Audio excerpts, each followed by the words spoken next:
In this video, we're going to discuss the impact of effective communication on service users and professionals within the social care sector. This will be in relation to specialised communication and influencing and confrontation. Specialised communication. What is communication? According to O'Connor 2012, communication is a two-way process of transferring information and meaning from one person to another. Communication is essential in order to ensure that the receiver understands the information that the sender has conveyed. In healthcare settings, effective communication is key for the quality care service users receive. The service users require help and support from the professionals through communications. When the service users' needs are met, they feel good and are satisfied from the interaction with the healthcare professionals. The service users feel good about this experience and are willing to cooperate to ensure that the needs are being met. Augmented and alternative communication. Specialised communication is used if there are issues with communications for some service users with hearing difficulties, visual impairment, cognitive impairment, physical difficulties, or mental health.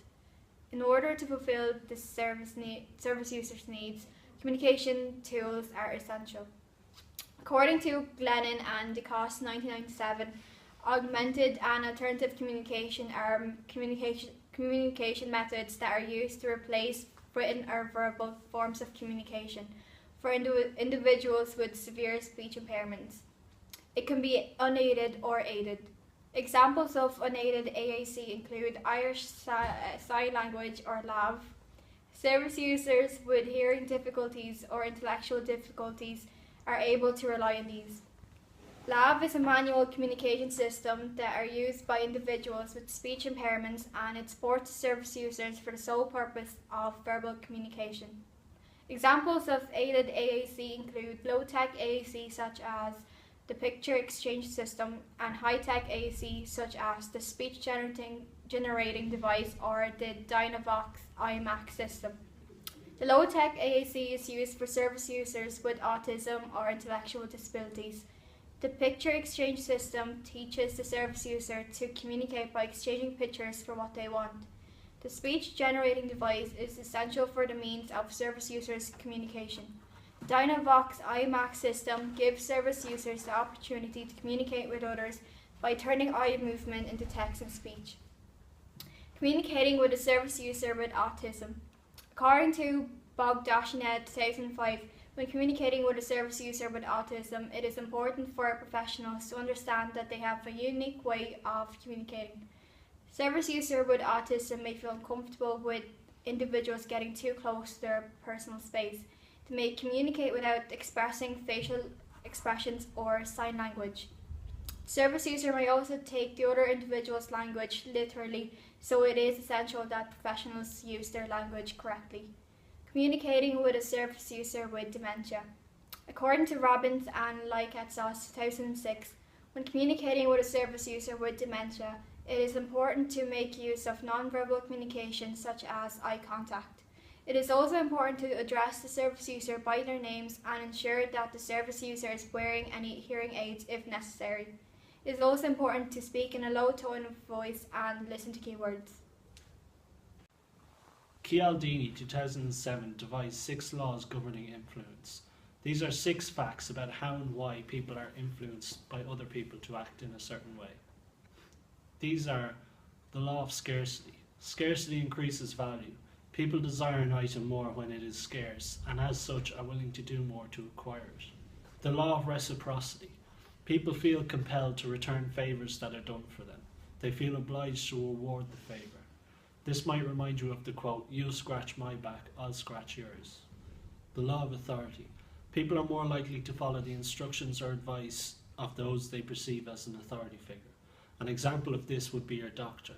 You are more likely to take a certain medicine under the advice of your doctor than you are under that of a stranger you met in the pub. The law of liking. People are more influenced by those they perceive as similar to themselves. This can relate to any number of factors such as their culture, gender, or socio-economic background. The law of social proof. People are more likely to engage in a behaviour they see often.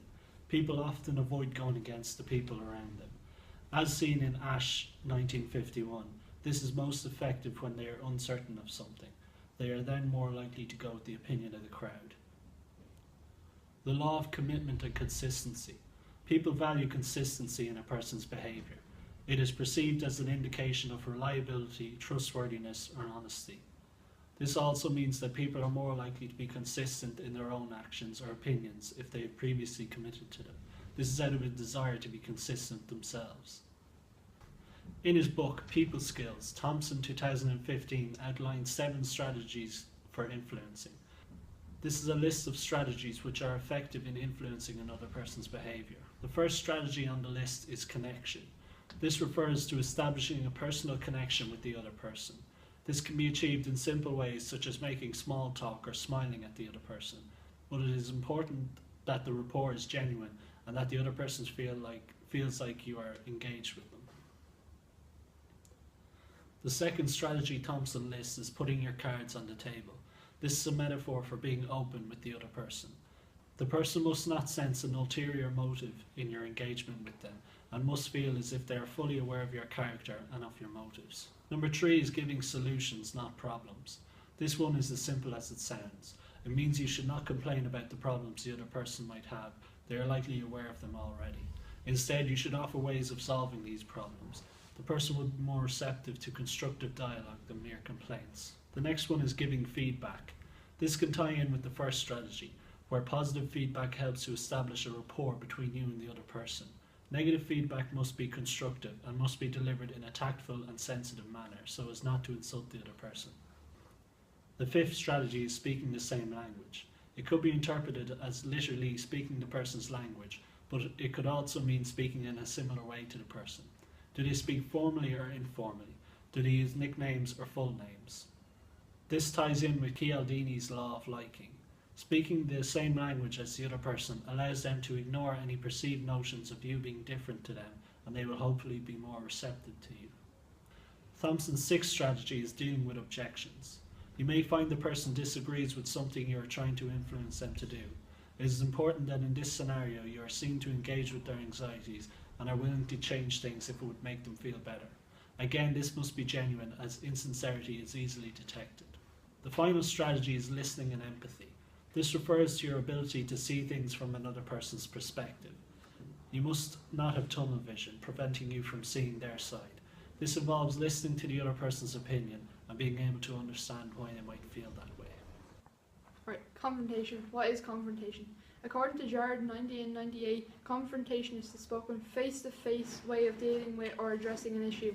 These issues can include problems such as a person being contradictory in the difference between what they say and do, being treated unfairly, a situation or conversation that was taken out of context, or in a misunderstanding, and to fix the problem before any further conflict arises. Confrontation can also be self-confronting. This is when people deal with their own issues and plan how to address the problem. How do you manage confrontation and how to apply this when working with a service user? According to Savellin 1997, for confrontation to take place, there must be a reason for confronting a service user. This can be them acting in an unacceptable way, they could say something mean or hurtful, or they could even be physically hurting someone else. By confronting the service user, you're informing them that their behaviour needs to change. When this happens, you need to confront the person in a calm, collected manner to keep the situation from escalating into something further. To prevent this, use the following steps. The first is to be calm but assertive, as this shows the service user that you are in control and that you will listen to them. You need to be able to show empathy, as this lets them know that you acknowledge their feelings and you should put yourself into their position. Inform them of your feelings and how their actions or words affected you. If a misunderstanding took place, get clarification as to what their point of view is and to try and get an understanding of what happened. If the other individual is agitated, give them space and let them calm down to prevent further conflict arising. If the individual is too agitated or upset, ask to meet later when they have time to get their emotions under control. Another thing you should do is set limits. This helps you focus on the line that you or the other person should not cross. What aspects to keep in mind when confronting a service user? According to Bolton 1998, use the following steps as it will help when confronting a service user. Body language is a big sign for some people, as this usually shows the other person how you really feel. Sometimes words can be deceiving, so many look at the body language of a person. Body language includes eye contact, the expression shown on your face. Your posture can also be an indicator for people. The gesture you use can also show people if you are agitated or upset. The tone of your voice can also show an underlying message. And lastly, your physical response to someone confronting you can indicate if the service user is going to physically lash out. To show a service user that you are trustworthy, actively listen to them. The different types of confrontation. According to Cannes 2009, there are 4 types of confrontation. These are positive, negative, values conflict, and constructive. Positive confrontation is when the goal is to change a service user's behaviour.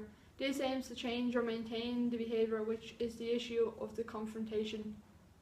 The negative confrontation is when a service user has an emotional breakdown. This is only a short fix as it doesn't help the issue be resolved in the long run. Values conflict is not necessarily a type of confrontation, but is considered one because it uses the confrontational form. This is when people have a difference in opinions of what they want the outcome of a situation to be, or if they have different opinions in anything. Constructive confrontation is when personal growth takes place due to the beneficial or constructive interaction that takes place. The use of constructive confrontation is aimed at helping the long-term health of the relationship. It motivates all participants and makes the confronter more sensitive to the service user. Constructive confrontation is aimed to look at enhancing the long-term effect on the relationship.